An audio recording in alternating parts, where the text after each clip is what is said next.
la conversión y la fe. Conversión, fe.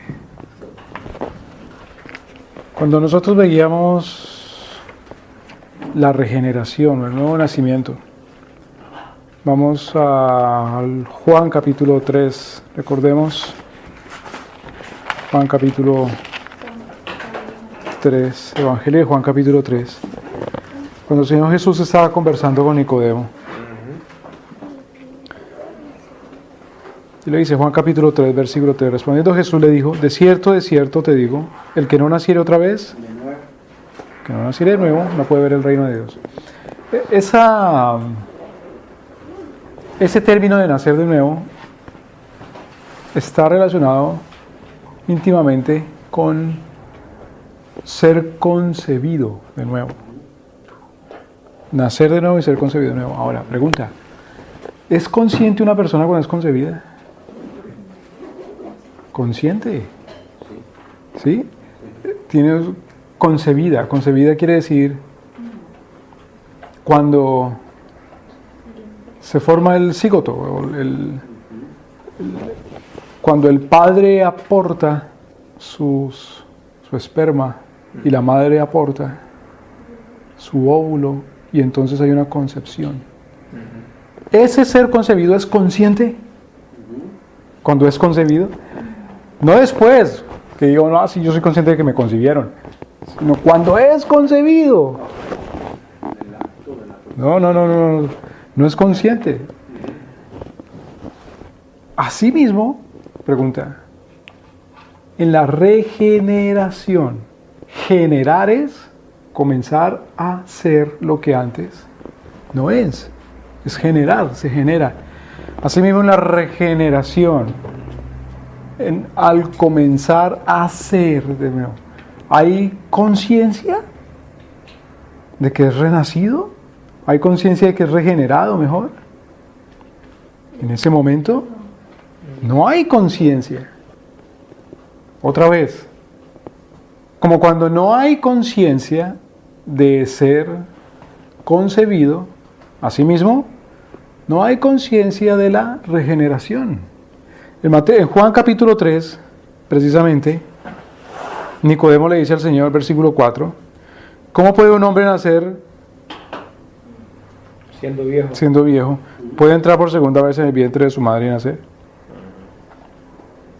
Respondiendo Jesús, dijo, de cierto te digo que el que no naciere del agua y del Espíritu. Entonces el nuevo nacimiento es del agua y del Espíritu, no hay conciencia. ¿Por qué estamos refiriéndonos a esto si en lo que nos vamos a enfocar hoy es en la conversión y en la fe? Estamos diciendo eso porque a diferencia de la regeneración, en la conversión sí hay conciencia.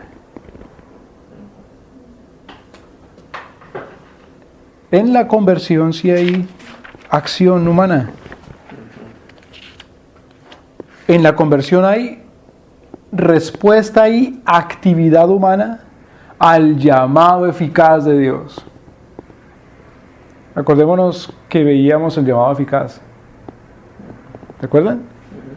Una cosa es el llamado externo, el llamado que hace la iglesia. Otra cosa es el llamado interno, el que si bien la iglesia llama interna y eficazmente, en ese llamado nuestro Señor llama de una manera al corazón, que el corazón no puede resistirse. Pero en ese llamamiento eficaz, en el cual el corazón no se puede resistir, y entonces se produce una regeneración, no es consciente uno cuando es regenerado. En cambio, en la conversión hay actividad humana, hay respuesta humana. Nadie puede decir, mire, fulanito de tal fue concebido, fulanito de tal respondió. ¿Cómo va a responder uno? ¿Respondió a qué? A nada. Hay actividad de fulanito porque fue concebido. La actividad no fue de él, fue totalmente pasivo. Él fue concebido. Nadie dice yo me concebí. Uno dice yo fui concebido. Así como tampoco uno dice, mire, yo me nací. Sino yo fui nacido. Esa es la forma de decir, como en inglés en el pasado participio. I was born, fui nacido, fui concebido. ¿Me deben entender, hermanos? Ahora, si bien nosotros podemos decir, fuimos convertidos, también podemos decir, me convertí. Porque en la conversión, si hay conciencia, hay respuesta y hay actividad humana. Entonces, la conversión implica el arrepentimiento y la fe.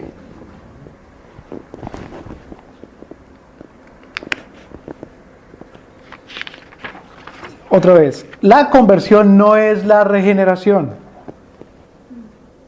La regeneración es una obra completa, total, absoluta de Dios, en la cual el hombre no tiene absolutamente ninguna participación ni actividad. La regeneración. La conversión también es una obra de Dios, pero en la cual el hombre participa en obediencia y cooperación con Dios. El hombre regenerado, entonces. El hombre regenerado participa. ¿Cómo participa? Arrepintiéndose y siendo. La regeneración es antes de la conversión. La regeneración es antes en ese sentido. No en el sentido de que hay una regeneración. ¿Y quién sabe cuánto tiempo hay que esperar para la conversión? Sino que así como decíamos, ¿qué se mueve primero? O que pueda uno con un reloj a cronometrar, calcular los segundos, los minutos o las horas, lo que sea, que pasen entre el movimiento de una rueda y que se mueva también toda la estructura del vehículo movilizándose. ¿Qué entra primero cuando uno camina y entra en una casa? ¿Qué entra primero, los pies o la cabeza? Todo el cuerpo. Bueno, todo el cuerpo.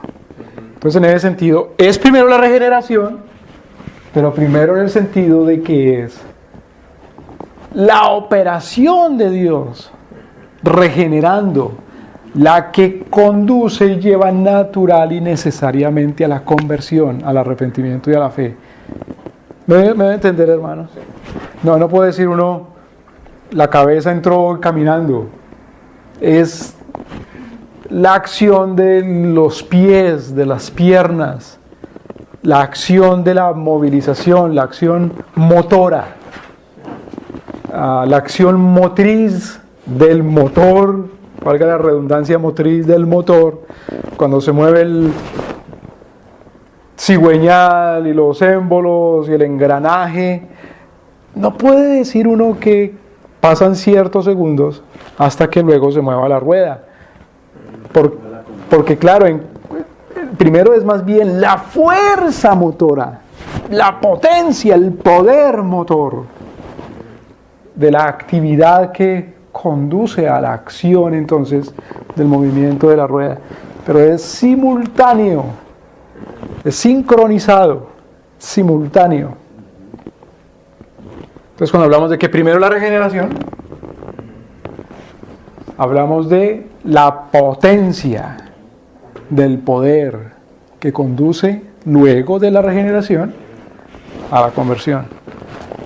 ¿Me debe entender, hermano? Esa potencia que genera la respuesta del hombre en obediencia es una potencia exclusivamente de actividad divina. Exclusivamente, exclusivo. ¿Qué quiere decir exclusivo? Que es solamente de Él, propio de Él, no de otro. La potencia regeneradora, o la potencia mejor, que conduce a la obediencia en arrepentimiento y fe, es la potencia o el poder de Dios en la regeneración. Dios es el que obra completa, total y absolutamente, sin cooperación humana, la ¿Conversión o regeneración? Dios es el que obra total, absolutamente, sin cooperación humana. La regeneración. La regeneración, la cual conduce naturalmente al arrepentimiento y fe, lo cual es la conversión. Vamos a decir otra vez, no es la fuerza aplicada, generada a o desde las ruedas lo que conduce al movimiento de el cigüeñal, el motor, el diferencial, de todas esas cosas, los pistones, sino es al contrario, aunque se muevan de manera simultánea y sincronizada. ¿Me voy a entender, hermanos? Uno no puede decir, haz esto para que ¿qué? Uno puede decir, haz esto para que nazcas de nuevo. Porque la obra es total y absoluta de Dios nuestro Señor.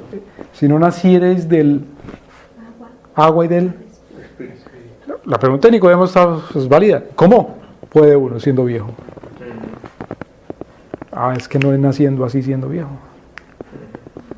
Es del agua y del Espíritu. ¿El Espíritu qué cosa hace? Lo que es de la carne, carne es. ¿Puede la carne generar una nueva vida? No. Eso es precisamente lo que creen los católicos romanos, que con la carne se puede. Que hay obras que lo justifican a uno, que lo hacen nacer. La carne no puede. El Espíritu es el que da. ¿Estará hablando del Espíritu humano? No, es el Espíritu de Dios. El Espíritu es el que da vida. Cuando se da vida, se dice que se regenera. Nace otra de nuevo. Es nacido del agua y del Espíritu. El Espíritu es el que da vida. La carne para nada aprovecha. La carne no se puede aprovechar para arrepentirse. Entonces no puede decir uno, haz esto para que nazcas de nuevo, para que seas regenerado. Más bien, esta es una obra de Dios, y siendo de Dios, el llamado externo de la iglesia es arrepiéntete y ten fe, el cual actúa poderosamente, ese llamado, en Dios nuestro Señor, conduciendo ciertamente al arrepentimiento y a la conversión. Pero es en Dios nuestro Señor porque Él es el que previamente produce la regeneración. ¿Me voy a entender, hermanos? ¿Quién puede, estando muerto, nacer?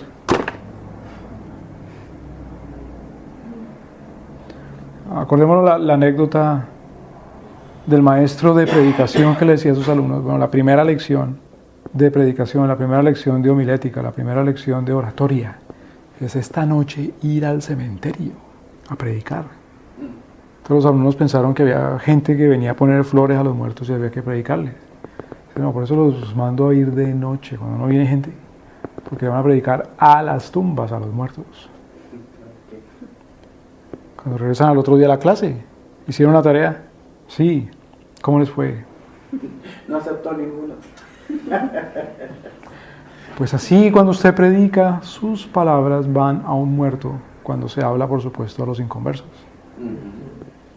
Que nadie, porque usted diga, porque usted haga, porque prepare así, porque hable así, porque prepare 3, 4 o 5 puntos, o porque haga 10 anécdotas, o predique 2 horas o 20 minutos, eso no sirve para nada. Cuando hay un muerto. ¿Sí me doy a entender, hermanos? Claro. La conversión, por otro lado, implica la participación humana. Ahora, pregunta, ¿el muerto puede participar? ¿Puede participar un muerto? Cuando, no, claro. Cuando uno va al cementerio a predicar, los muertos salen a participar con uno. No puede. Eso solamente lo hace un vivo. Entonces, si el Señor resucita a esos muertos de esa tumba, entonces ya pueden participar. ¿Participar en qué? ¿Cuál es la primera acción, la primera obra a la que la predicación del Evangelio exhorta? Arrepentirse y a creer. Entonces, claro, no puede haber arrepentimiento y fe sin haber conciencia del ser humano. ¿Cómo puede haber arrepentimiento y fe sin conciencia del ser humano?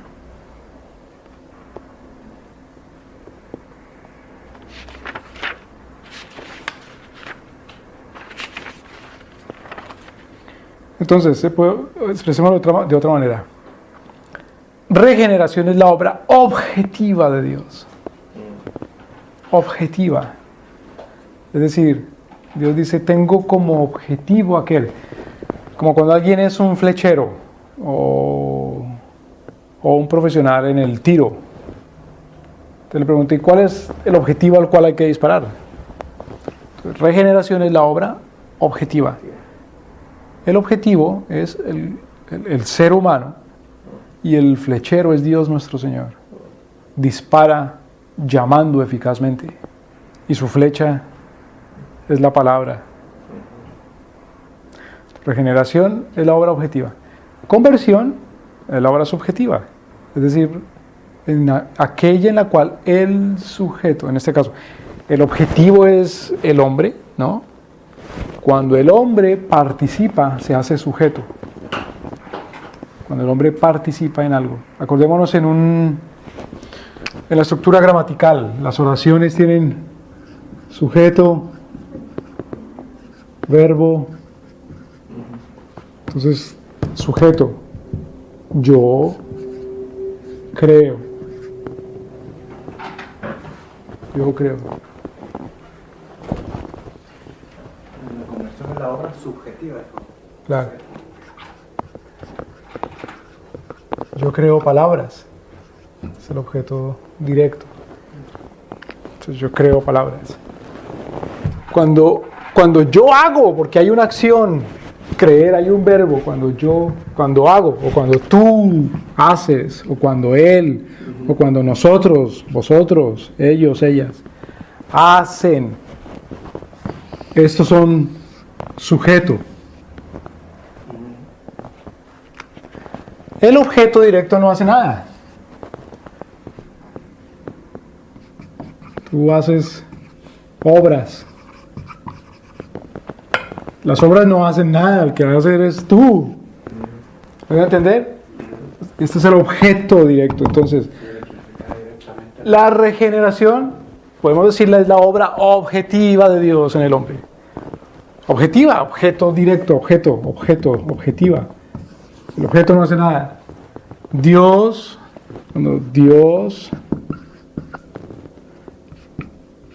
hace nacer a sus hijos. Entonces Dios es el sujeto, hace nacer, verbo, hijos, objeto directo. A, pues ya es una preposición. El sujeto es Dios. El objeto directo son los hijos. Entonces, hace nacer. La regeneración es la obra objetiva de Dios. La conversión ya son los hijos, digamos, yo creo, yo me arrepiento, yo creo. Entonces el hombre ya es sujeto. Aquí el hombre es el objeto, aquí el hombre es el sujeto. Si aquí el hombre es el objeto, entonces la regeneración es la obra objetiva de Dios. Si aquí el hombre es sujeto, la regeneración es la obra subjetiva de Dios. ¿Me voy a entender, hermanos?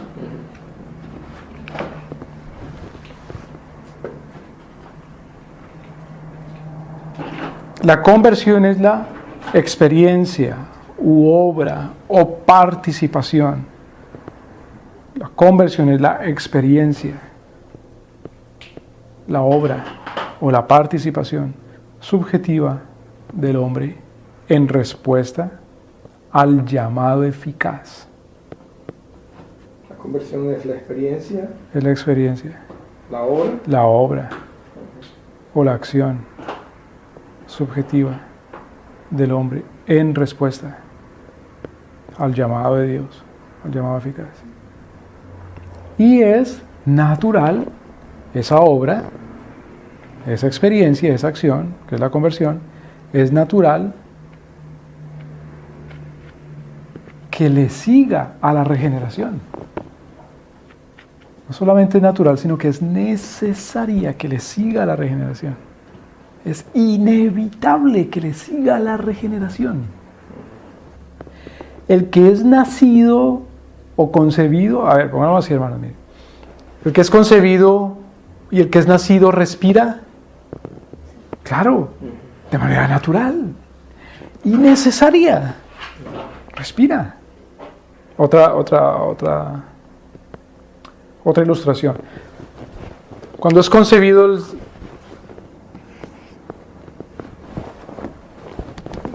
el ser humano, aunque el padre aporte la célula, o mejor, la información genética de XY, aunque la madre aporte la información genética X o XX, el nuevo ser es una sola célula, solo una. Pero en cuanto es concebido, es natural que esa célula se multiplique, no en otras células separadas, sino en otras células del mismo ser. O el proceso de mitosis, de meiosis, meiosis, que es cuando la célula concebida se reproduce, se multiplica en otras células del mismo ser. Entonces, esta celulita se multiplica en 2, y estas 2 se multiplican en 4, y estas 4 se multiplican en, así de manera exponencial, en 8. En un solo ser, un solo ser. Entonces, es natural, necesario, inevitable que a partir de la regeneración conduzca a la conversión.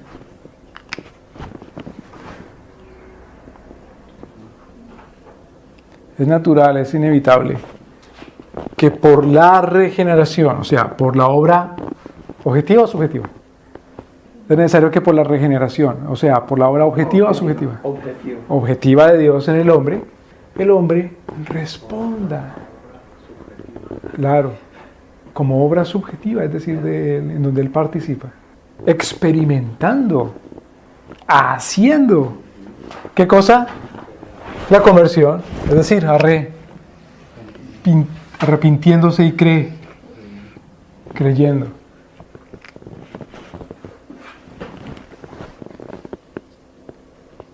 Entonces, cuando un ser humano lee la Biblia, cuando un ser humano escucha la Biblia, cuando un ser humano es exhortado por otro ser humano, por otros seres humanos, y entonces cree, entonces se arrepiente, está haciendo lo que debe hacer necesaria y naturalmente, porque ha sido objeto de un nuevo nacimiento.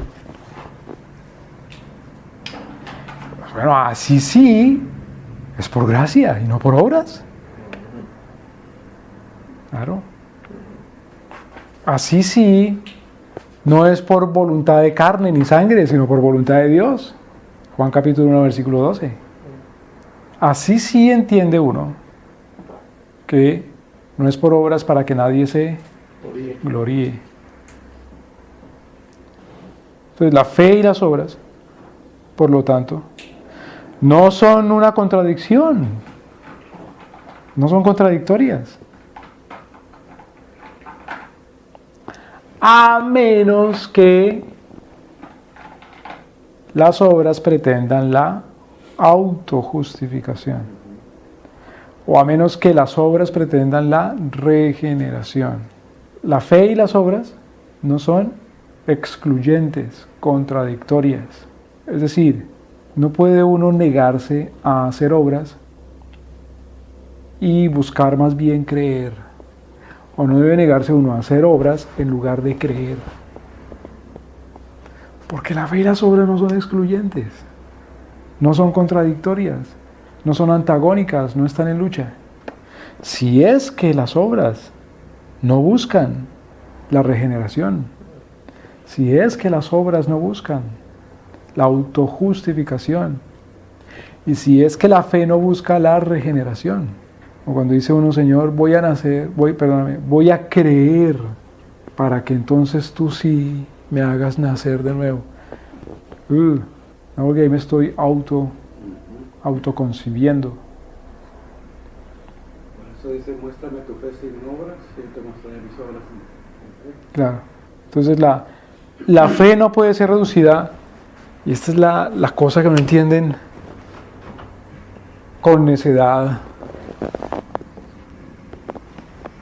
los amigos católicos romanos. La fe no puede ser reducida a un asentimiento. Recordemos que estamos hablando de la fe salvadora. La fe salvadora, o la fe que está presente en la conversión. No se puede reducir a un asentimiento. ¿Qué es asentir? Es estar de acuerdo con o afirmar que aquello que se ha oído, que se ha visto, que se ha percibido, que se ha conocido, sí es verdad. Cuando uno dice, sí, sí es así. Sí, eso es así. Está asintiendo. La fe no es reducida, limitada a decir, sí, es así, es asentimiento. Es un asentimiento. Vamos a verlo ahora. La fe no se reduce a un asentimiento. Porque es lo que dicen los amigos católicos, romanos, los papistas.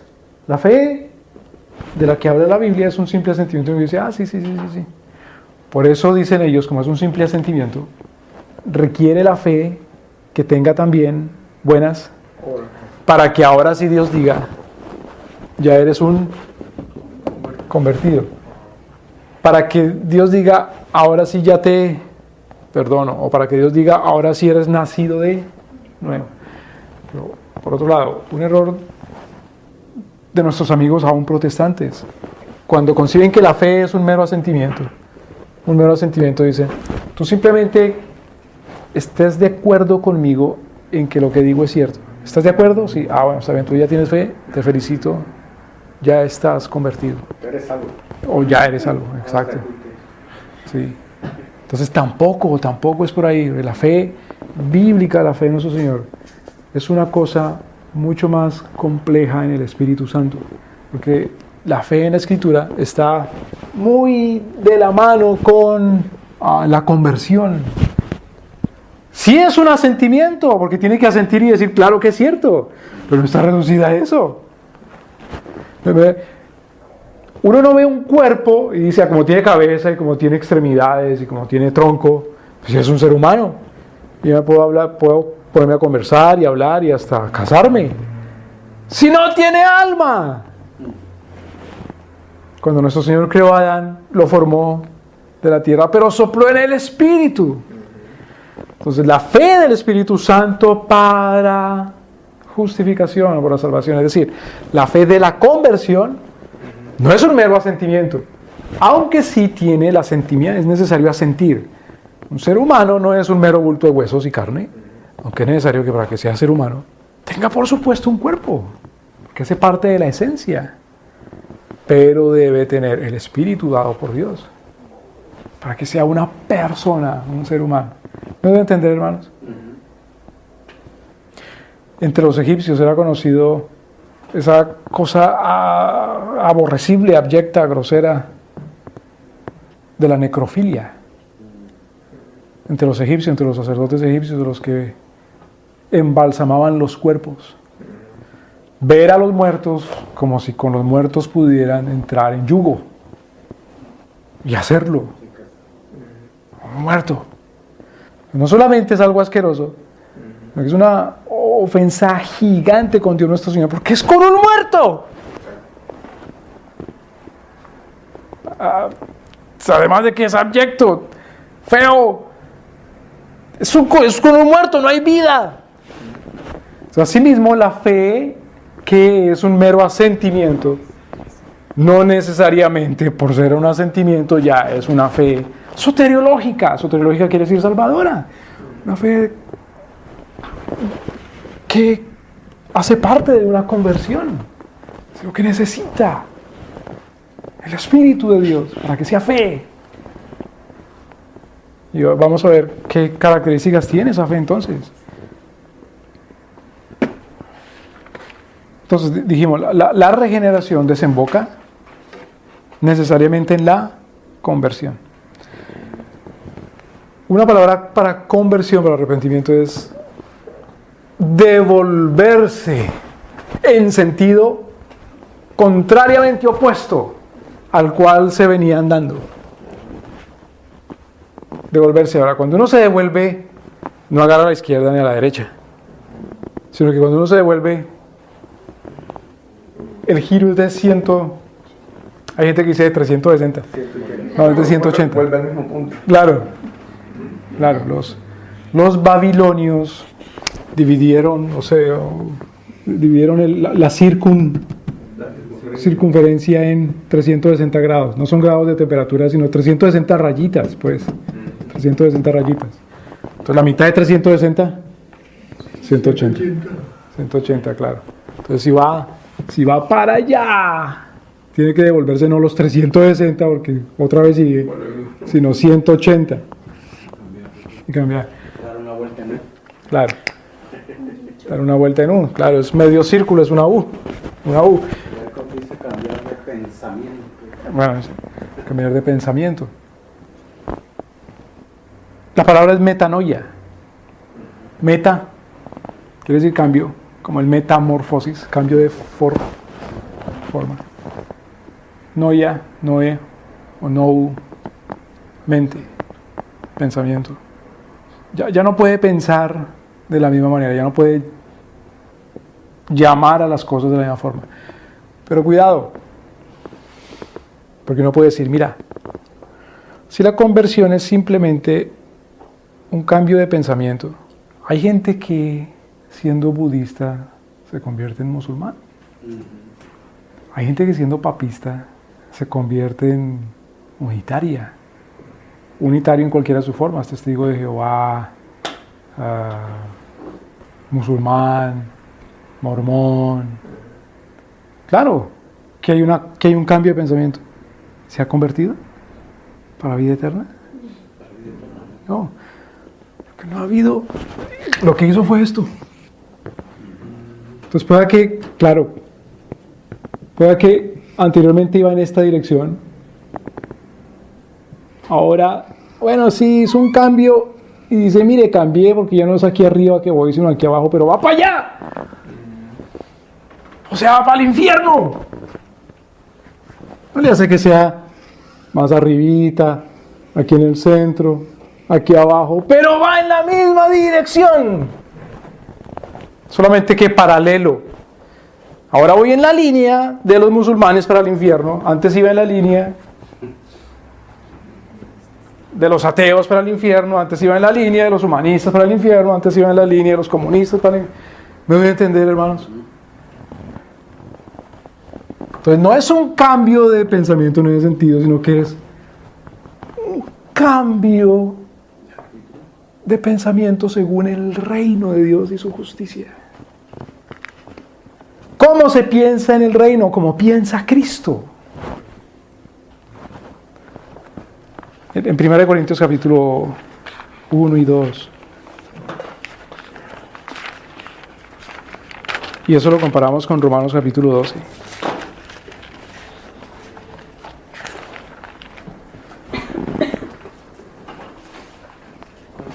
Primera de Corintios capítulo 1.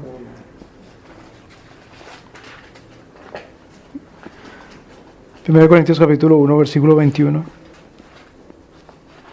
Pablo, llamado a ser apóstol de Jesucristo por la voluntad de Dios, y el hermano Sóstenes. Ahora, versículo 21. 21 dice, pues ya que en la sabiduría de Dios el mundo no conoció a Dios mediante la sabiduría, agradó a Dios salvar a los creyentes por la locura de la predicación. Entonces la sabiduría del mundo, no importa en qué nivel, religión, civilización, época, escuela, movimiento, ideología, esté esa sabiduría del mundo. Es una sabiduría eso, del mundo, que no es de Dios. Entonces no es cambiar simplemente de religión.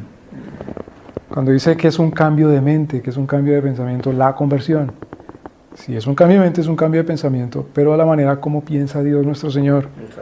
Por medio de la locura de la predicación. Es ahora pensar según la predicación del Espíritu Santo. Según predica el Espíritu Santo.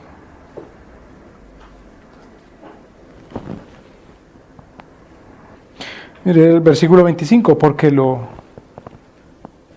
insensato de Dios es más sabio que los hombres, y lo débil de Dios es más fuerte que los hombres. Claro.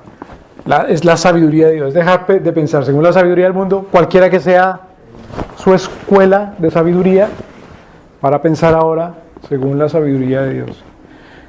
No cualquiera que sea la escuela. Dios tiene solo una escuela. Y la escuela de Dios nuestro Señor es su palabra. Es su doctrina, su enseñanza. Es la enseñanza de las Escrituras. Es la enseñanza del Evangelio. Es la enseñanza de la ley. De Cristo.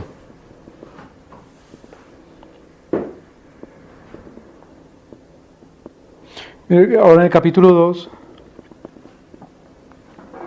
versículo 1 hasta el 5. Así que hermanos, cuando fui a vosotros para anunciaros el testimonio de Dios, no fui con excelencia de palabras de sabiduría o de sabiduría, pues me propuse no saber entre vosotros cosa alguna sino a Jesucristo y a este crucificado.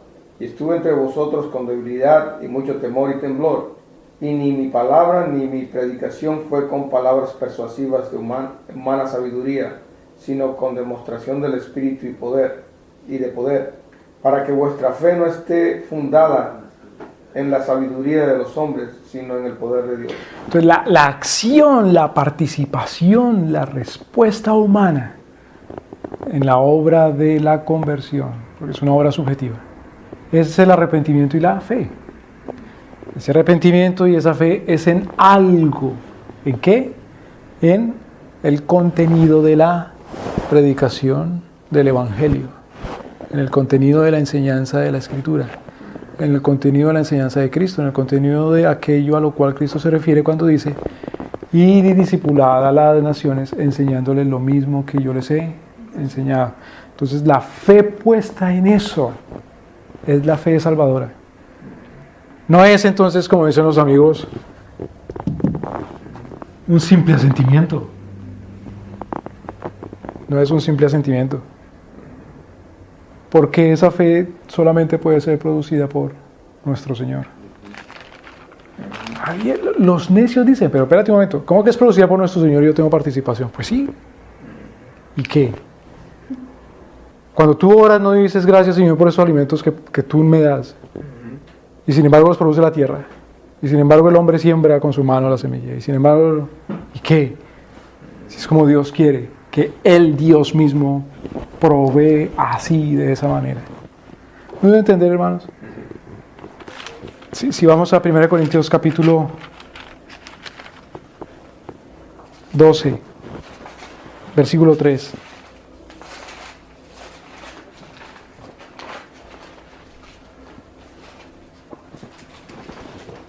Capítulo 12, 3.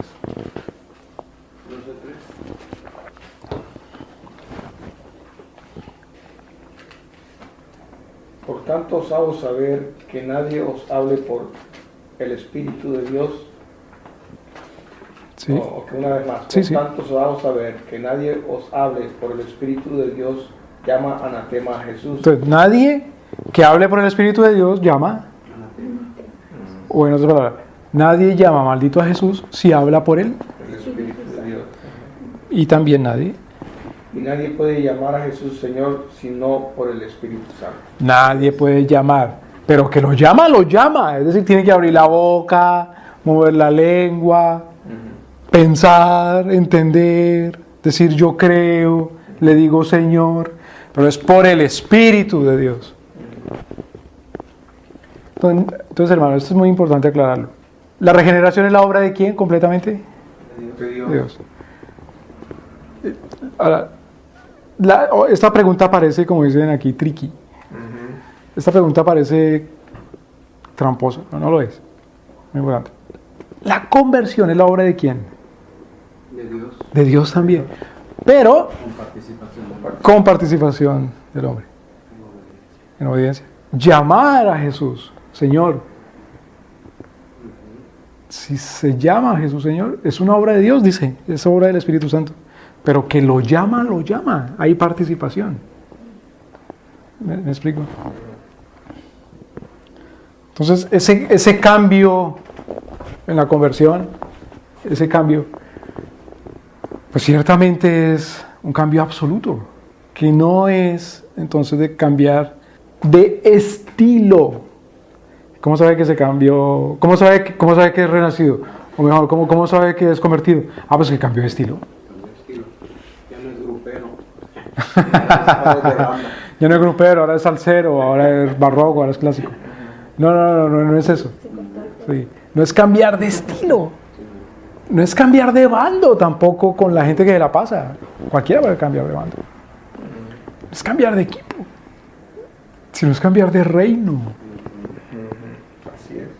Y el reino implica, en inglés la palabra es realm, reino. Reino implica es cambiar toda la autoridad.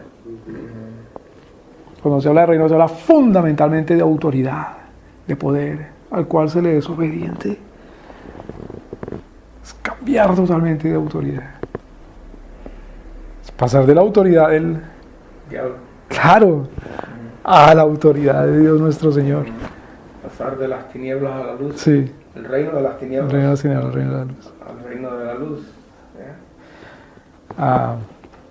Si vamos a Efesios, capítulo 2.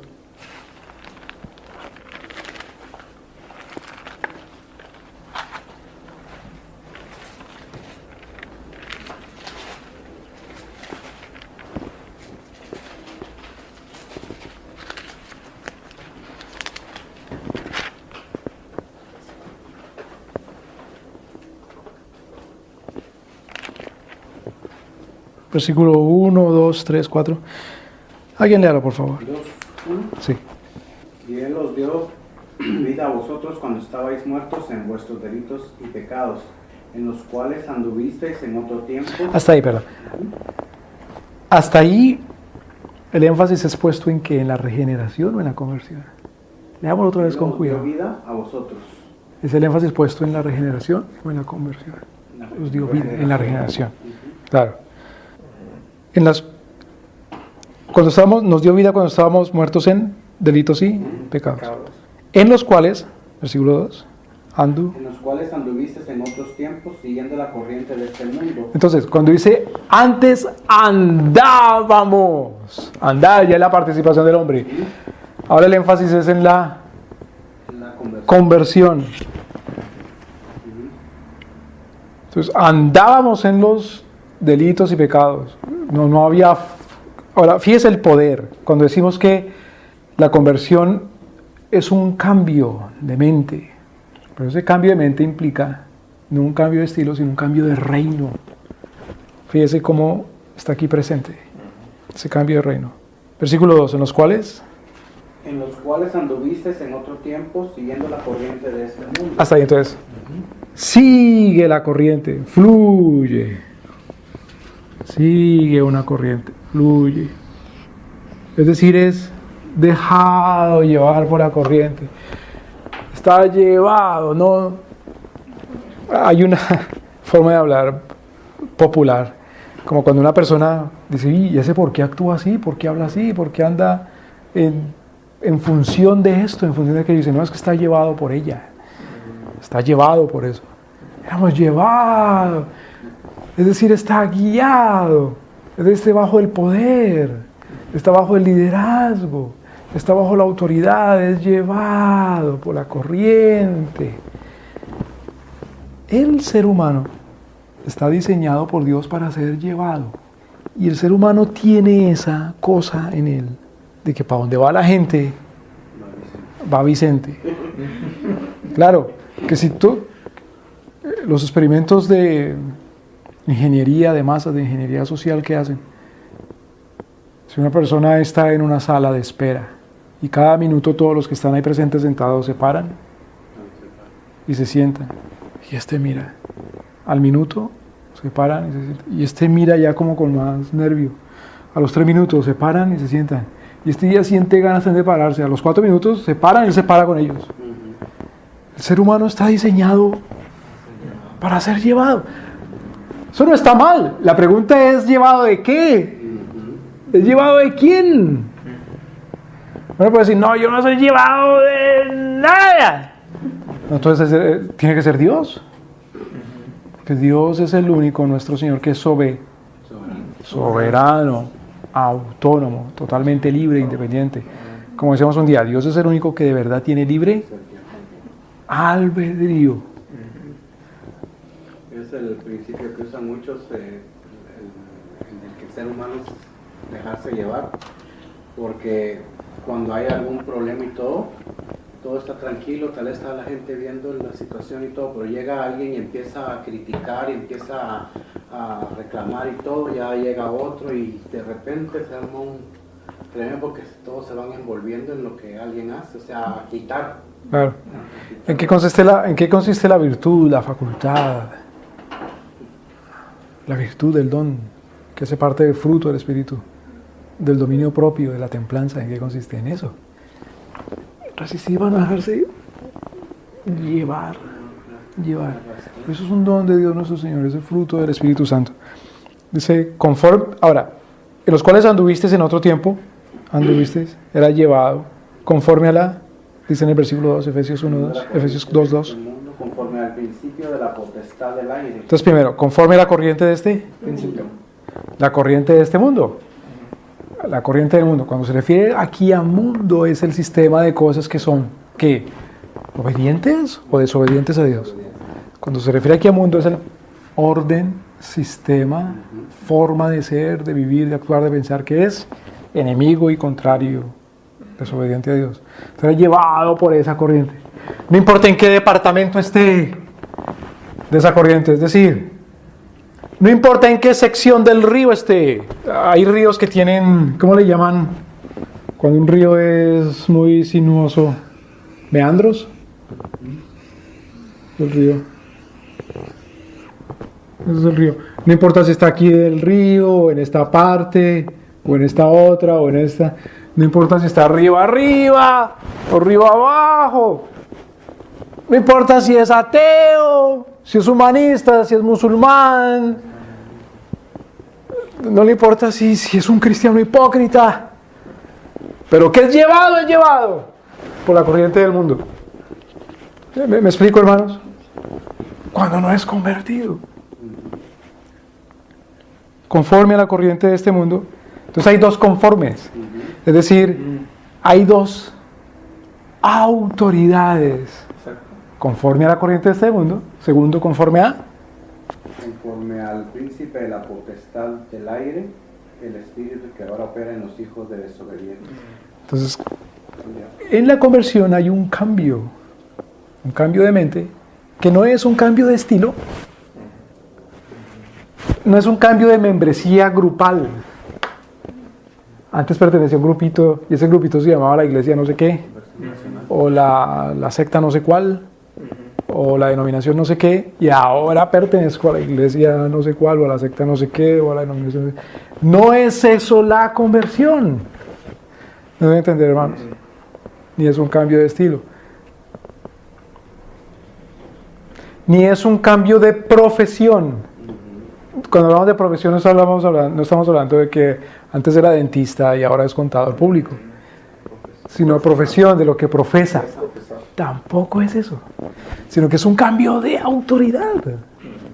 Entonces antes autoridad, la potestad del aire, antes dos potestades, dice, dos autoridades. La corriente de este mundo, segundo, el príncipe que opera en los hijos de desobediencia es el diablo. Y tercero, versículo 3, siga leyendo por favor, hermano. Entre los cuales también todos nosotros vivimos en otro tiempo. Mira, dice Pablo, todos éramos de reino. Todos tenemos esa autoridad. Todos estamos bajo ese gobierno. En otro tiempo, como dice Pablo, ya no tengo esa autoridad sobre mí. Para que moleste el diablo, claro, para que moleste la gente, pero ya no tiene autoridad sobre mí. ¿Para dónde va Vicente? Ya no para dónde dice esa gente. Porque ahora su autoridad es el Espíritu Santo. Entonces no es que esté libre o ausente de ser movido. No es que ahora sea un autónomo, sino que ahora sí es verdaderamente libre del mundo. Entre los cuales también nosotros vivimos en otro Tiempo en los deseos de nuestra carne, haciendo la voluntad de la carne. Fíjese, dice, en el versículo 2 decía que cuáles son las autoridades.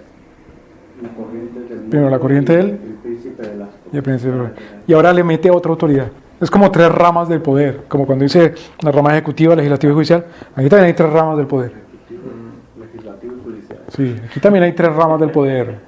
Las tres ramas del poder del mal. Como dicen los teólogos, el diablo, la carne y el mundo. Entonces, primero citó allá el mundo, la corriente de este mundo. Luego citó el diablo. ¿Y ahora qué cita? La carne. ¿A qué la carne? Dice, no, yo ya no soy guiado por la carne, ahora soy vegetariano.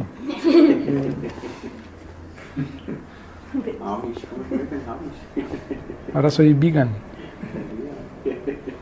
¿Qué es la carne?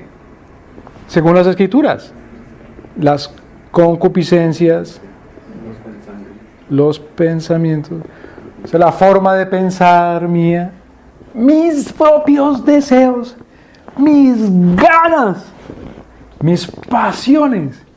Como cuando dice uno, siento un no sé qué, no sé dónde, que no me aguanto. Y mis pensamientos, a lo que Pablo llama en Romanos 1, Dios los entregó a la locura de sus propios pensamientos. Profesando ser sabios, se hicieron necios. Uno es esclavo de sus pensamientos y uno es esclavo de sus emociones. Inevitablemente. La pregunta es, ¿cuáles son sus pensamientos?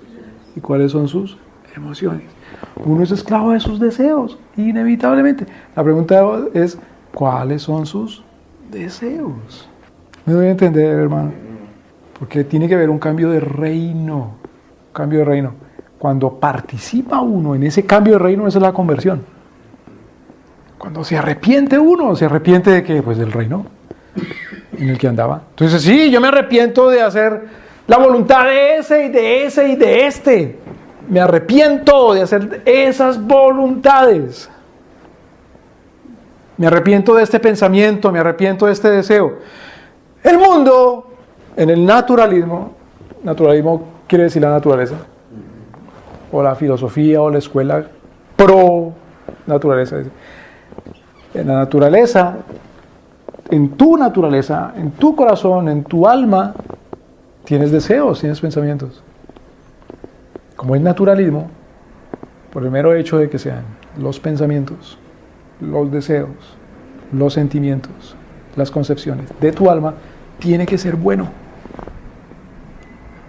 Tiene que ser bueno porque está en ti, está en tu corazón. No te puedes arrepentir. No escucha. La embarra uno predicando y dice, mira, cuando tú ya digas o cuando hagas, ahora sí arrepiéntete. Pero simplemente porque sientes que te vas a arrepentir. Sí, claro que tengo que arrepentirme, si es malo. Ya cuando digas o cuando hagas, arrepiéntete. Pero por eso lo he hecho de pensar. Claro que tengo que arrepentirme.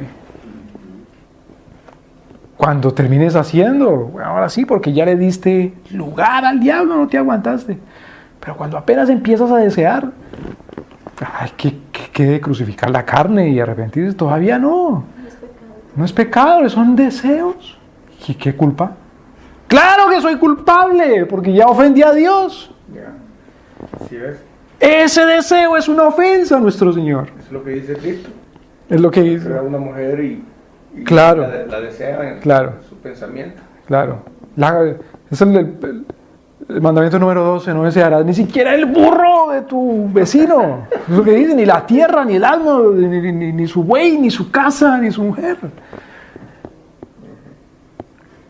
No puedo desear tener el pensamiento de Dios, porque Dios es Dios, no puedo ser como Dios el Señor. Exacto. No puedo desear conocer los secretos de Dios nuestro Señor, que le niega al hombre, porque Dios es Dios. No puedo desear el poder de Dios para hacer lo que solo Dios hace, porque Dios es Dios. No puedo desear el trono de Dios para ser soberano, porque solo Él es soberano. No puedo desear su silla de juez para juzgar a todos, porque solamente Dios es juez. No puedo desear la silla legislativa de Cristo, porque solamente Él puede hacer ley. No puedo desear el ser de Dios nuestro Señor, el ser, porque solamente Él es Dios. Esa es la carne de esos deseos. Y es un reino completo. Es un poder, No estamos hablando que juntamente con el reino de Dios hay otros reinos también, igual de poderosos. Eso es el dualismo, eso es el taoísmo, el yin y el yuan, toda esa basura.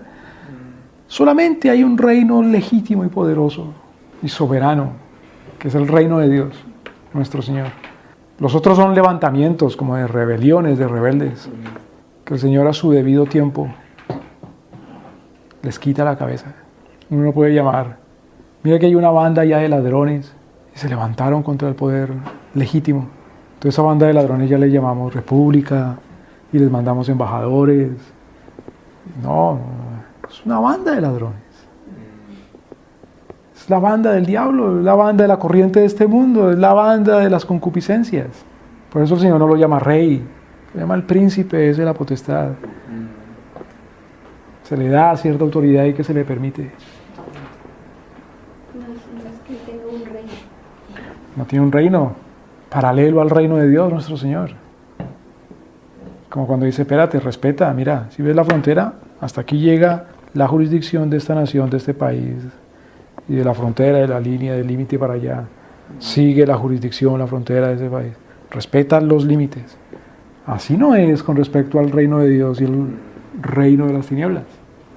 Por eso dice nuestro Señor que las puertas del Hades no prevalecerán. Claro.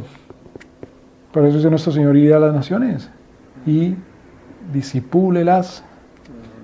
Es decir, vaya arrojando flechas. Porque las flechas es la palabra de Dios nuestro Señor.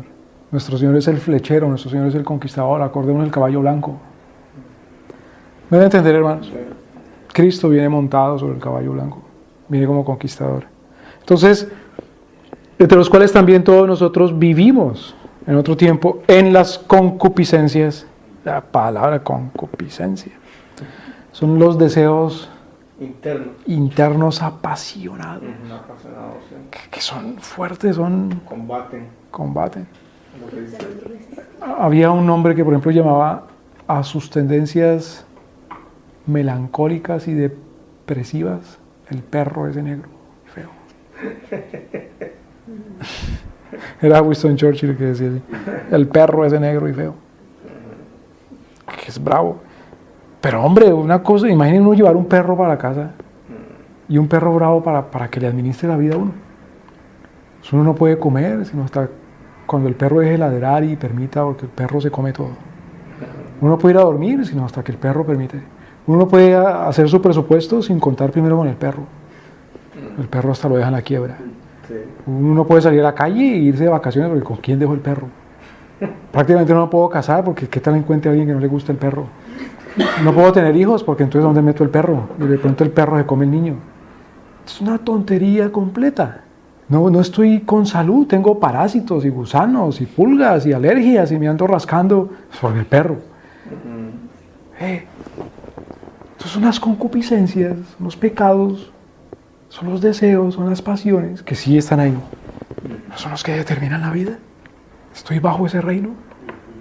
No, si es que El Señor ha hecho una obra poderosa en uno, como objetivo, disparándole flechas, que es la regeneración, si lo ha hecho nacer de nuevo. Que necesariamente tiene que conducir a un cambio de reino, a una conversión, a un arrepentimiento. Se me arrepiento de haberme dejado dominar por este animal. Me doy a entender, hermanos. Haciendo la voluntad de la carne y de los pensamientos, y éramos por naturaleza hijos de ira, lo mismo que los demás. Pero Dios, que es rico en misericordia por su gran amor con que nos amó, dijo, eso es de ese reino de allá. No rescato nada. Ese reino es un cementerio, al fin y al cabo, estamos muertos. Aún estando nosotros muertos en delitos y pecados, nos dio vida. El énfasis ahí es en que, en la regeneración o en la conversión. Cuando se nos dio vida. Regeneración. Juntamente con Cristo, por gracia sois salvos. Es por gracia la regeneración de nuestro Señor. Y juntamente con Él nos resucitó, asimismo nos hizo sentar con Él en los lugares celestiales con Cristo Jesús. Nos dio autoridad y asiento con el Rey, que ya es en la regeneración. Para mostrar en las edades venideras las abundantes riquezas de su gracia, su bondad para con nosotros en Cristo. Esto ya son palabras escatológicas. La escatología hace parte del Evangelio, hace parte de la soteriología, porque es parte del reino mismo. Porque por gracia sois salvos por medio de la fe. Ahora ahí se está enfocando en ¿qué? ¿En la regeneración o en la conversión? En la conversión. Por medio de la fe, y esto no de vosotros. ¿Quién es el que cree? Cuando dice por medio de la fe, ¿quién es el que cree aquí? ¿El regenerado o Dios? Dice, nos dio vida. Y luego dice, por medio de la fe. Esa fe, es decir, esa creencia, ¿es de quién? ¿Quién es el que cree? ¿Dios? ¿O el regenerado, el que Dios regeneró? Dios nos da la fe. Entonces, ¿quién es el que cree? Nosotros, el regenerado, ¿verdad? Entonces, sin embargo, es una fe dada por Dios. Que viene de Dios. Pero que el que cree es el hombre, pues es el hombre. O sea que Dios es el que produce en nosotros. Claro, claro. Es decir, el que produce la conversión. Aunque el hombre ciertamente cree, participa, dijimos, ¿verdad? Pero es el motor el que motiva al hombre. Claro, claro. Dios es el Claro, poder de Dios. claro. Dunamis. Exactamente, con autoridad. Entonces, cuando uno tiene esa convicción de que de verdad Dios lo perdona y que es de Dios, por eso uno es el Espíritu Santo, que me arrancó del reino de las tinieblas, de verdad. Así es. Que me puso en su reino, que me hizo un rebelde. Un rebelde, por supuesto, ya no a Dios. Es un rebelde a la corriente. Un rebelde, no, ahora nada para arriba. Al otro lado, mejor que nada, se sale de ese corriente. ¿Me debe entender, hermanos? Se sale de ese río y trata de sacudirse, de secarse. Porque es un río de inmundicia. No es un río de aguas, un río de inmundicia. Por gracia sois salvos. El versículo 8, porque por gracia sois salvos, por medio de la fe, y esto no de vosotros, pues es un don de Dios. Entonces, la conversión sigue siendo un don de Dios. Porque la fe es un don de Dios. Solamente que en la conversión, perdón que sea tan repetitivo, solamente que en la conversión hay participación, actividad y experiencia del ser humano. A diferencia de la regeneración, en donde dice, nos dio vida. Versículo 9. Ahí entiende uno, no por obras para que nadie se gloríe. Porque somos Hechura suya, creados en Cristo Jesús para buenas obras, las cuales Dios preparó de antemano para que anduviésemos en ellas. Es como que no es por obras y ahora dice que somos hechura suya creados para obras. ¿Qué es lo que no es por obras? La conversión. Lo que no es por obras es la Regeneración. regeneración. que Él produzca en nosotros la fe, salud y el arrepentimiento. No es por una obra previa nuestra. Pero regenerados, pero convertidos, estamos para las obras, para las buenas obras. Y claro, no dice obras para la regeneración. Dice obras ahora en un punto en el cual ya está hablando, se está refiriendo al que es nacido de nuevo, al que ha cambiado de reino. Claro, cuando uno está en un reino, es decir, bajo una autoridad para una obediencia, pues tiene que trabajar. ¿Para quién trabaja? Mire que en realidad en el mundo, en el planeta, no hay nadie inactivo. Nadie. Todo el mundo está activo. La pregunta es: ¿sirviendo a quién? Dice, pero ¿cuál nadie está activo? Yo lo veo acostado. Pero así está sirviendo a alguien. La pregunta es: ¿a quién? ¿A qué? La pregunta es: ¿bajo la autoridad de quién? ¿Bajo los mandatos de quién? ¿A quién le hizo caso para quedarse así? ¿O para quedarse así? ¿O para hacer aquello? ¿O para dejar de hacer lo otro? ¿Para proyectar esta otra cosa? ¿Con la autoridad de quién? Versículo 10: somos hechura suya, creados en Cristo Jesús para buenas obras. ¿Cómo sabe uno que no dice solamente creados para obras, sino para Buenas. ¿Cómo sabe uno cuáles son las buenas y cuáles son las malas? Antes decía que andaba según la corriente de este, bajo la potestad del príncipe.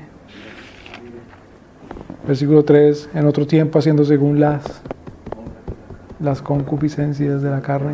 ¿Cómo sabe uno cuáles son las malas obras y cuáles son las buenas obras? Las malas, las que vienen del mundo, la carne. Claro. Y las buenas, las que son de Cristo. Por eso dice: quedaos en Cristo Jesús para buenas obras, las cuales Dios preparó. Pero la pregunta es esta: ¿cuáles son las obras que Dios preparó? Hay varias cosas aquí. La primera: la regeneración es la obra de ¿quién? De Dios. De Dios. La conversión es la obra de ¿quién? De Dios también. De Dios, con La participación. Las obras que le siguen son una obra de ¿quién? de Dios también. También. Que Él preparó de antemano para que las pongamos por Ahora. también con participación de los. Sí. Lo que pasa es que la conversión es el inicio. La continuidad, que los teólogos llaman la santificación, ya es eso, la continuidad. Es el seguimiento.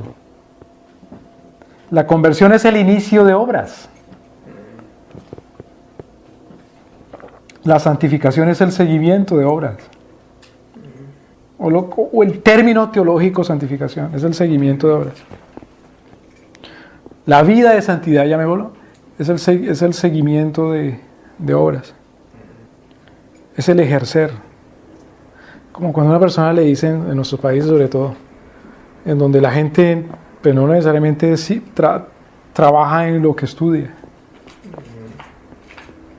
Dice la gente: soy abogado, pero trabajo en ventas o manejando un camión, un taxi, qué sé yo. Por eso hay un señor que le preguntaba a uno, lo conocía yo, dice: ¿y usted qué hace? Dice: soy abogado y ejerzo la profesión. Entonces ese versículo, porque somos hechura suya, creados en Cristo Jesús para buenas obras, es el ejercicio de la profesión. Soy cristiano y ejerzo. Claro. Soy cristiano y ejerzo. Soy cristiano en ejercicio. Soy cristiano retirado. Ahí está. Soy cristiano, pero por las noches manejo taxi. Soy cristiano y el fin de semana trabajo en Uber. Claro, cuando la gente dice: soy cristiano, pero tengo un trabajo secular. No, así no es la cosa. Es cristiano todo el tiempo. Claro. Aún en el trabajo. Claro. Y en la Biblia, ¿no? La gente hace diferencia. y hermanos, en la Biblia, cuando uno examina la palabra de Dios, no hay trabajos seculares. ¿Hay trabajo para Cristo o no? Punto. Exacto. ¿Por qué Pablo dice, obreros o siervos, obedeced a vuestros? ¿Como a quién? Como al Señor. Como al Señor. Como al Señor. Y vosotros siervos, tengan cuidado, vosotros amos, tened cuidado con vuestros, sabiendo que estáis bajo el señorío de Dios. Entonces, también no tiene no tiene su trabajo secular, claro, Bajo la autoridad de bajo la autoridad. Entonces, si es un convertido, ya sea que esté como siervo o como amo, si es un convertido, está en el reino, trabaja según el reino. Ambos trabajan según el reino, para el reino, no tiene un trabajo secular. En el versículo 11, Pablo dice, acuérdese de antes de ser convertido. Por tanto, acordaos de que en otro tiempo vosotros, los gentiles, en cuanto a la carne, erais llamados incircuncisión, por la llamada circuncisión hecha con mano de la carne. y el 12, que en aquel tiempo. En aquel tiempo estabais sin Cristo, alejados de la ciudadanía de Israel y ajenos a los pactos de la promesa, sin esperanza y sin Dios en el mundo. ¿Ves? Era de otro reino. Entonces, no está hablando aquí del tiempo entre la regeneración y la conversión. Entonces, ¿cómo puede ser? Tampoco está hablando del tiempo entre la conversión y la santificación, porque todavía soy un cristiano que no sabe mucho. ¿Cómo puede ser? Lo que está hablando es de su estado antes de la conversión. Antes de la regeneración.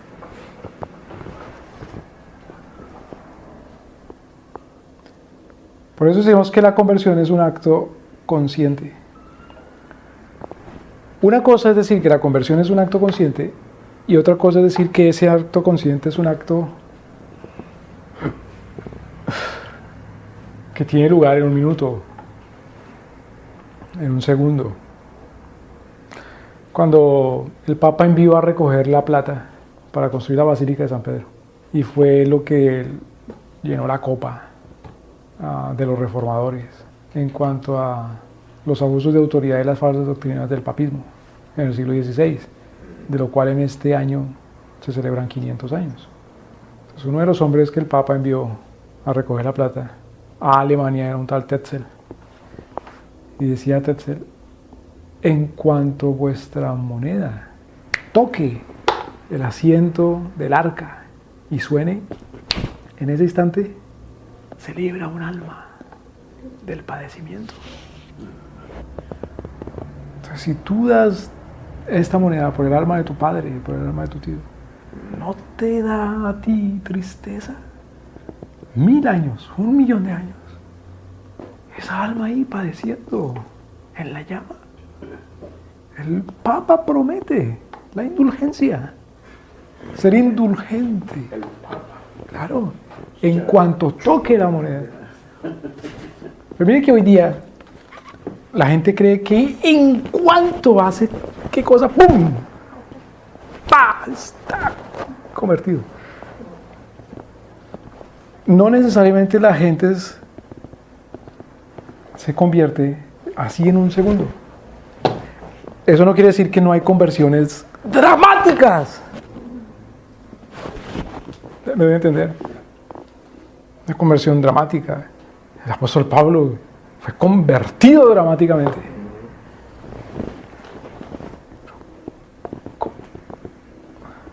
¿Cuándo puede decir uno que en qué momento fue la conversión de los apóstoles, de los primeros 12 u 11 sin Judas, o de los 12 sin Judas, que llamó a nuestro Señor en el momento en que estaba Mateo, Leví, sentado en su escritorio de ladrón, de Dayares de aquella época, cobrando los impuestos?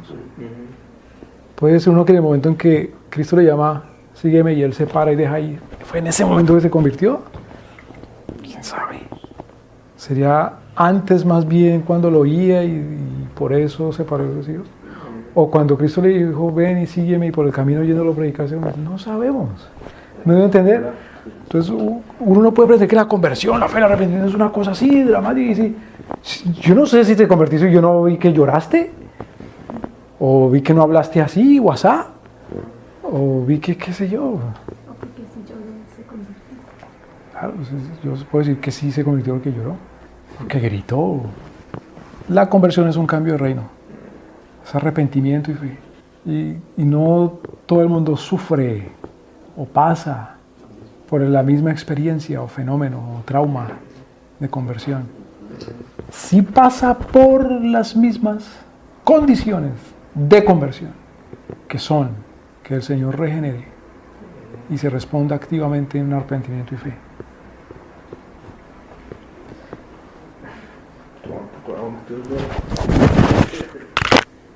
En la conversión, entonces, el hombre arrepentido y el hombre creyente primero sabe lo que está pasando y lo que está haciendo.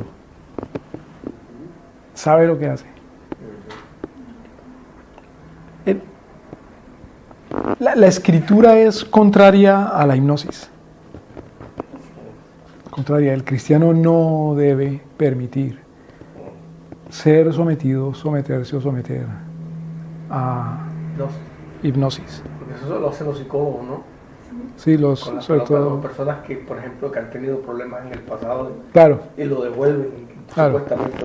Claro, sobre todo el psicoanalista. Lo devuelve al momento traumático. Sí. Y lo calma en ese momento, entonces se despierta ya calmado. Fíjese, la metanoia, la conversión, el cambio de mente, tiene lugar porque el Espíritu Santo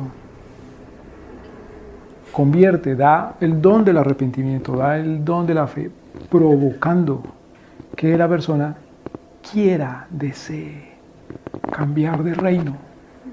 Por lo tanto, la hipnosis es contrario a la soberanía de Cristo. No que Cristo pierde su soberanía, sino que uno pretende pasarle la soberanía de su mente a otro, al que lo somete a la hipnosis. Usan el término ellos de que vamos a reprogramar. ¿Cuál es el peligro de la persona dejarse? Bueno, entonces Dios ha diseñado la mente. ¿Qué es la mente?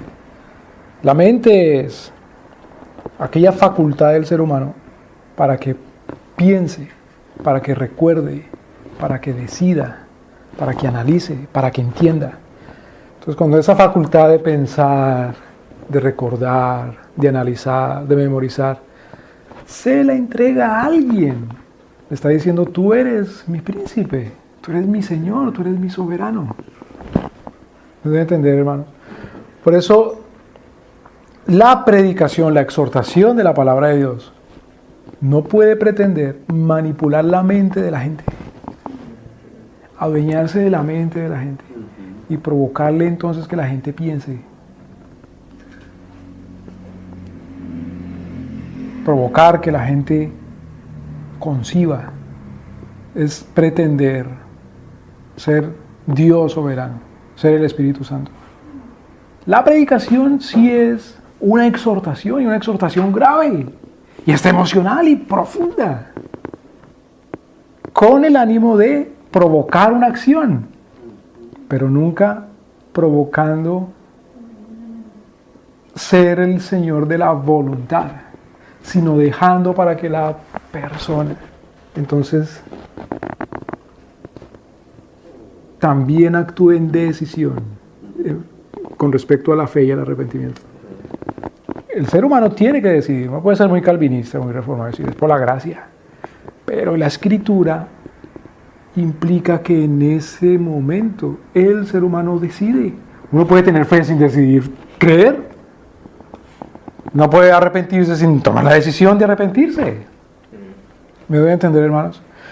En la hipnosis la persona no decide nada.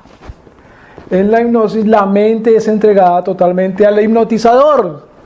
En la hipnosis el hipnotizador es el que le manda a la persona que haga, le manda que siente, le manda que piensa, le manda que concibe. Por eso se convierte hasta en algo hasta cómico, no que sea chistoso, pero la gente la pone a ladrar como un perro, hasta se desnuda, se dice cada vez que escuches la palmada. Me doy a entender, hermanos, porque la mente se la entregan a alguien. Es como dicen afectar a los demonios, ¿no? Bueno, la persona más interesada en el universo en eso es el demonio. Entonces el hipnotizador no es sino un sacerdote del diablo en ese instante. Y por supuesto que es una puerta de entrada a los demonios, porque la mente está así, con las puertas abiertas. ¡No para Dios! El psicoanalista o el psicoanálisis es muy dado a usar la hipnosis como herramienta, porque está en la misma filosofía del psicoanálisis. La psicología del psicoanálisis es que el hombre necesariamente no actúa desde el departamento de la voluntad del hombre, sino desde el departamento de las emociones del hombre, de la animalidad del hombre, de los instintos del hombre, más básicamente aún de los instintos sexuales del hombre. Entonces hay que ir a ese departamento instintivo para obligar que el hombre ahora haga. Pero como es un departamento instintivo, no puede ser hablando y razonando y diciendo, exhortando esto es lo que debes hacer, como es la enseñanza, la predicación, la exhortación, la consejería del Evangelio de Dios, el animarse a las buenas obras, sino que es tomando el control, el dominio de la persona. ¿Me doy a entender, hermanos? Entonces, la adopción de la hipnosis por la iglesia es una falla, es una torpeza grande. ¿Cómo que la adopción por parte de la iglesia? Sí. La iglesia ha adoptado a la hipnosis cuando manipula, no dejándole a la persona su decisión. No al libre albedrío, otra vez, sino dejándole a la persona la capacidad evolutiva de voluntad. Porque en la conversión hay un conocimiento de quién es uno, de quién es Dios, de cuál es la voluntad de Dios, de qué vengo yo haciendo y de qué debo yo hacer. ¿Para qué se haya? No puede haber conversión sin conocer quién es Dios. No puede haber conversión sin conocer cuál es la voluntad de Dios. No puede haber conversión sin conocer qué es lo que yo vengo haciendo. Y no puede haber conversión sin saber qué entonces es lo que Dios me pide en este preciso instante y debo hacer. Por eso dice Pablo, acordaos, acuérdense, lo que en otro tiempo. ¿Me deben entender, hermanos? ¿Cuándo se le quita a la gente la capacidad evolutiva? Cuando se hace más esclavo a la voluntad de alguien. Cuando se hace una persona más esclava a la voluntad de alguien. Cuando se le manipulan sus emociones de manera muy traumática. Esa es la sugestión. Se le sugestiona cuando se le hace creer con técnicas sugestivas. ¿Cuándo se le hace creer con técnicas sugestivas? Por medio del dolor, por medio de la vergüenza, por medio de la fuerza de la corriente social de un grupo. Hay 25,000 personas gritando como locos por un equipo de fútbol. Es una sugestión. Hay 25,000 o 1,000 o 500 o 50 gritando como locos por cualquier cosa. Yo también, pero es movido más bien por la sugestión, más que por la conversión, por el conocimiento de quién es Dios y qué quiere Dios nuestro Señor. ¿Me van a entender, hermanos? Por el amor a una persona.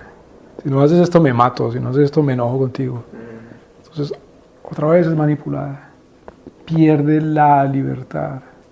Pues de hecho, si está muerto de sus delitos y pecados, no tiene libertad, pero pierde esa capacidad evolutiva de decidir.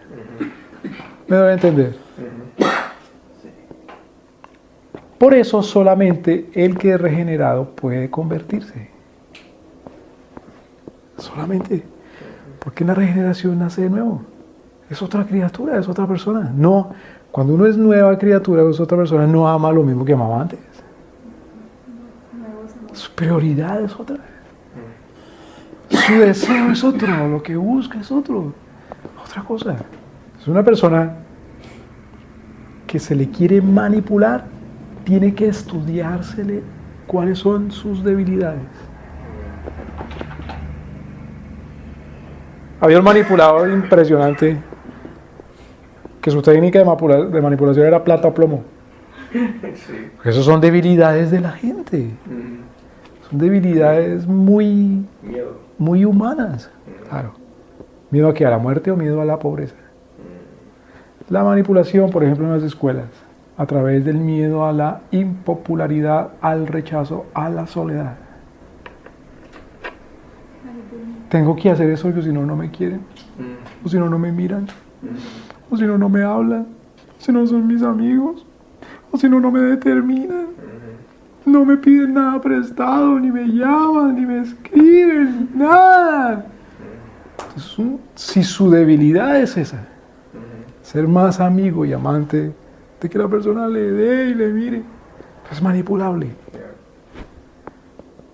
Claro, si su miedo es al dolor físico, pues por ahí le entran. Si su miedo es a perder a tal persona que tanto la quiere o la ama, pues por ahí le entran. ¿Sí me debe entender, hermanos? El miedo a la pobreza, el miedo al ridículo, el miedo a la muerte. Por eso el Señor Jesucristo dice, no tengáis temor de los que matan el cuerpo. Y con eso, cualquier tipo de temor a cualquier tipo de mal que pretendan hacerle. Sino más bien temer al que destruye el cuerpo juntamente con el alma en el infierno. A ese temer. Entonces fíjese, tiene que haber un conocimiento de quién es Dios.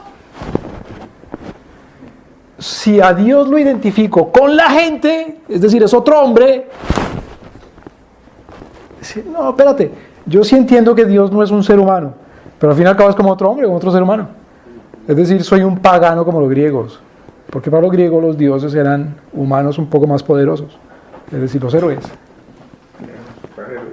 Por eso un ser humano lo podían hacer Dios, porque era más humano. Más fuerte. Claro, más fuerte.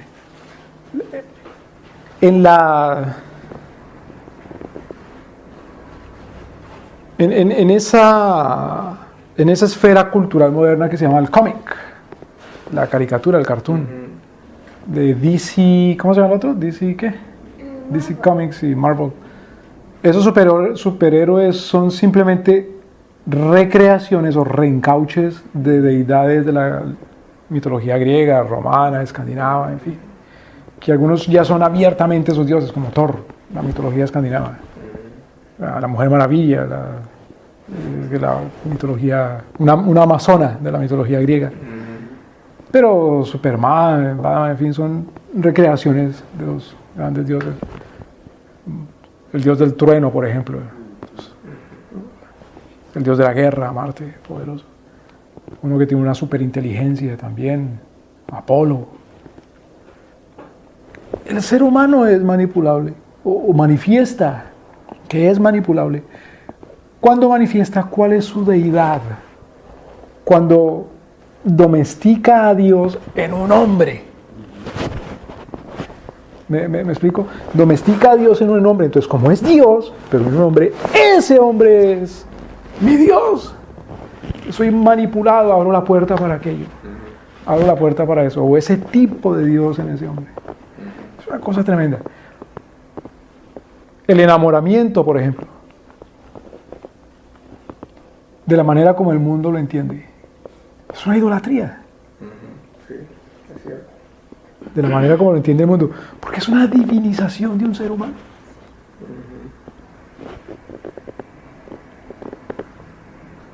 Pablo habla del amor al dinero, que es el enamoramiento ya de los recursos monetarios o financieros. Es la divinización del dinero. El naturalismo es la divinización de la naturaleza. El humanismo es la divinización del hombre.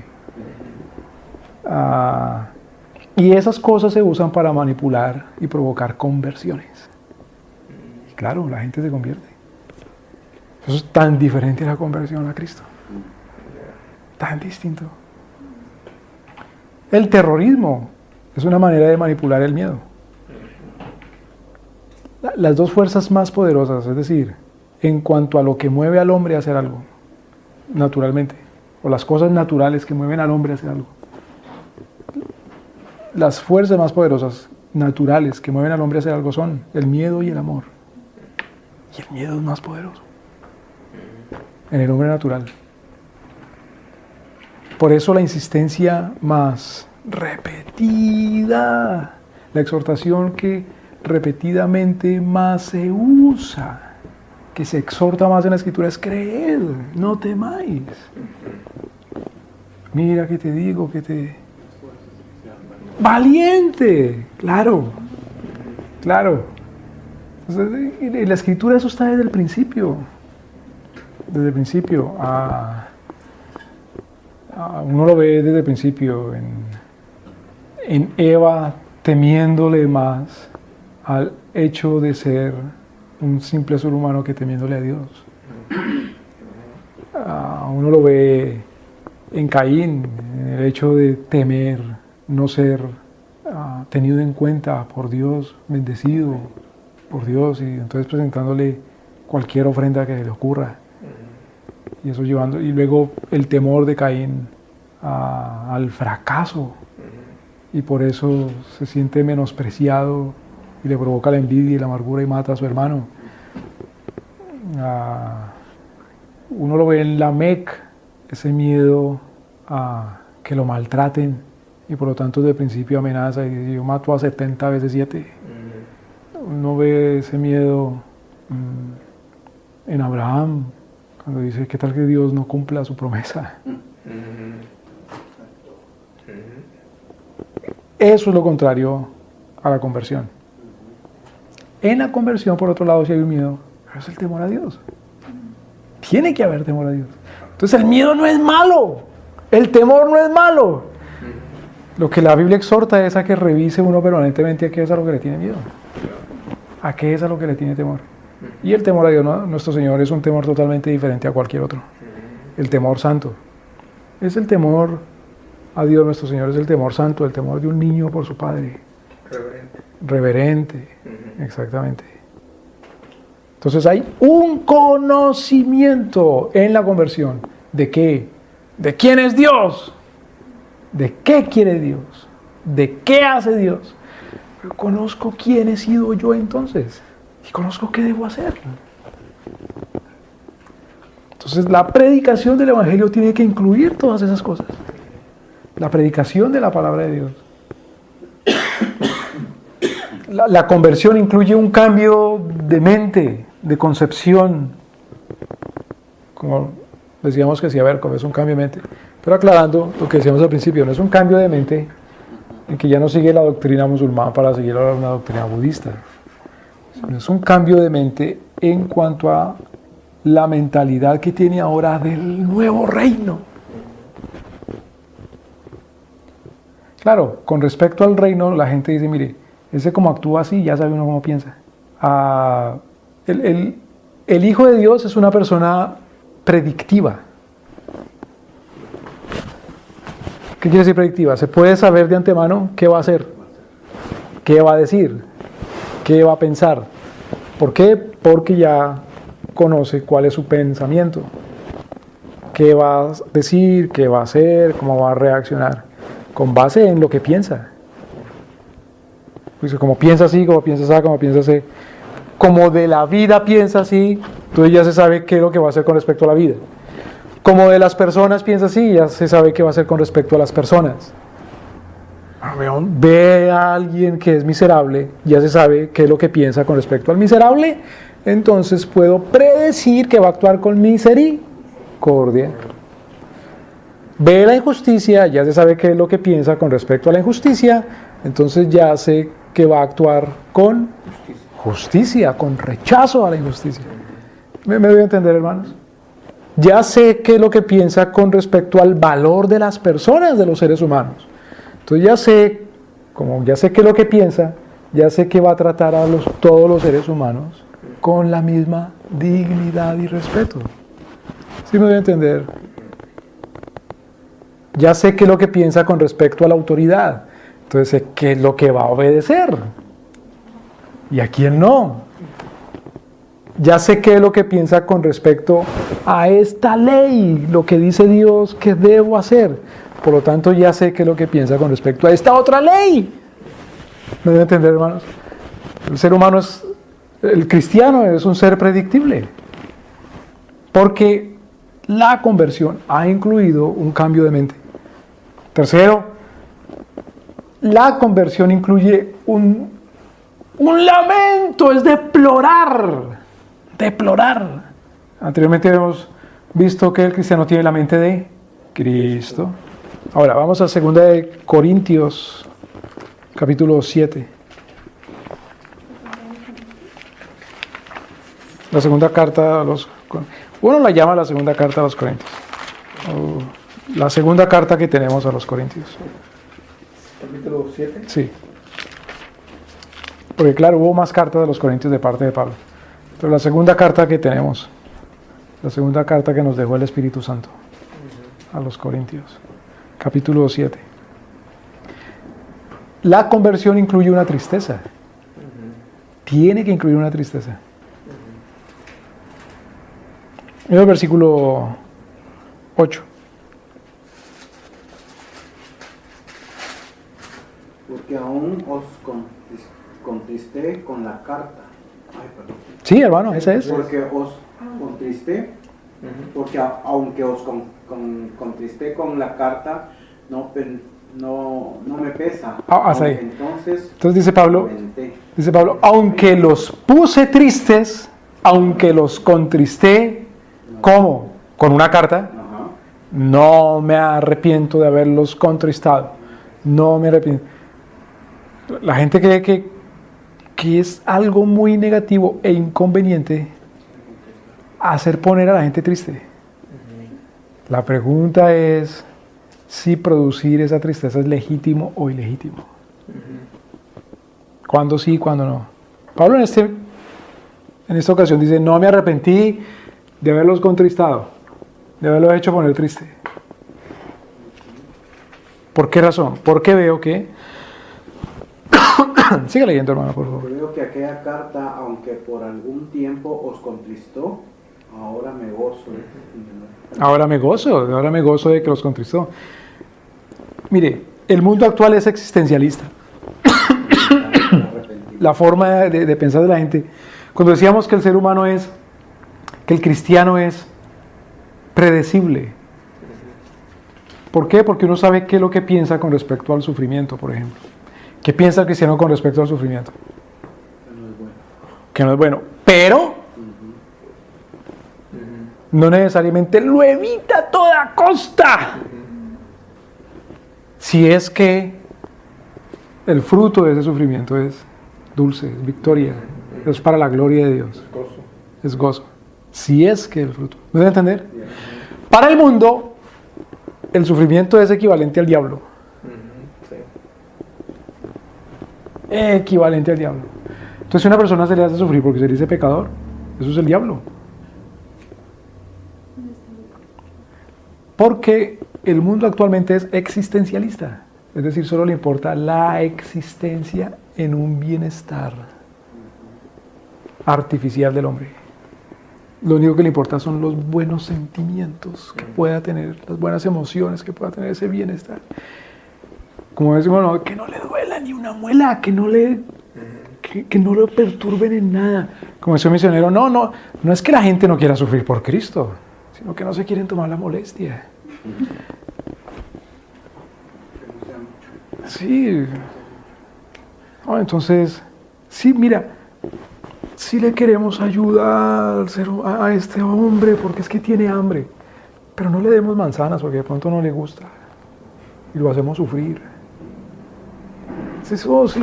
Sí, necesita vestirlo, pero démosle de esta marca, no sea que lo rechace porque no le gusta, pero lo hacemos sufrir. Sí, necesita tanta bobada. ¿Me deben entender, hermanos? Sí, mis niños necesitan disciplina, pero no use nunca una vara. No sea que el niño le duela, no sea que acuse al papá ante la policía. Sí. El Sí. miércoles tenemos una cena acá, en la noche. Y luego a veces por primera vez me gocé de ver una actitud tan positiva. Luego estaba el niñito como de un año, año y medio. Molesta, que moleste, molesta, que moleste. Capricho ahí todo. De repente se levantó la esposa del pastor de joven, lo llevó a un rinconcito, se agachó con él, le habló y ¡pa! ¡Pa! Le dio 2 nalgadas. Y se fue a sentar el niño de lo más tranquilo. Le digo, a ver ya, a otros niños los dejan que hagan, que deshagan y Dios guarde si alguien les dice algo. Porque al niño no hay que decirle nada, todavía no entiende. Y el niñito se fue a sentar y habló molesto. Ahí se quedó sentado. Entonces, a mí me gustó la actitud de la corrección. En Claro. ese sentido, ¿ya? Porque no, otras veces, espérate, ya te dije, estate, te voy a dar. Y le cuenta hasta Me dan ganas de darle al papá. Gana de darle a ese niñito.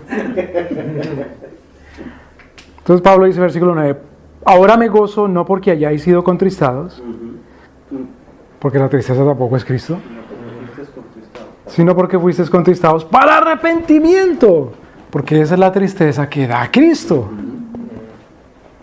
Entonces el arrepentimiento incluye un dolor, un deplorar, un lamentar, un sufrir. Ahora, sufrir, deplorar, lamentar, ¿qué?